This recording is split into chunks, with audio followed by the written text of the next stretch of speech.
আমি বিফেপ হিচাপে নহয়, আমি NDA হিচাপে আমি খেলিম বুলি কৈছো। তো এতিয়া NDA হিচাপে যেহেতু বহুত পলিটিকেল পাৰ্টি আছে, 126টাৰ ভিতৰত বিফেপ হিচাপে কিমান চিট আমি পাব, এইটো আলোচনাৰ মাজেদি আমাৰ অঞ্চলত এলায়েন্স নাই।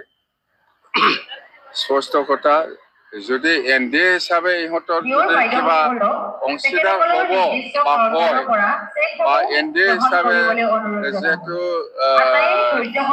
ইয়াৰ যিটো লিডাৰশ্বিপ বিজেপিয়ে লৈ আছে, আমাৰ ক'ব লগা একো নাই। কিন্তু BTCত আমাৰ বিফেপৰ লগত কোনো মিত্ৰতা নাই, স্পষ্ট কথা। আজি ইউচি ব্ৰহ্মৰ লগত একেলগে বহিলে মাত বোল হৈছে নে নাই? নাই, এইটোতো মানৱতাৰ খাতিৰত এইটোতো আমাৰ ফ্ৰেণ্ডশ্বিপটো আছে, ইণ্ডিভিজুৱেলি আমাৰ ফ্ৰেণ্ডশ্বিপ আছে, ৰাজনীতিকভাৱেহে নাই।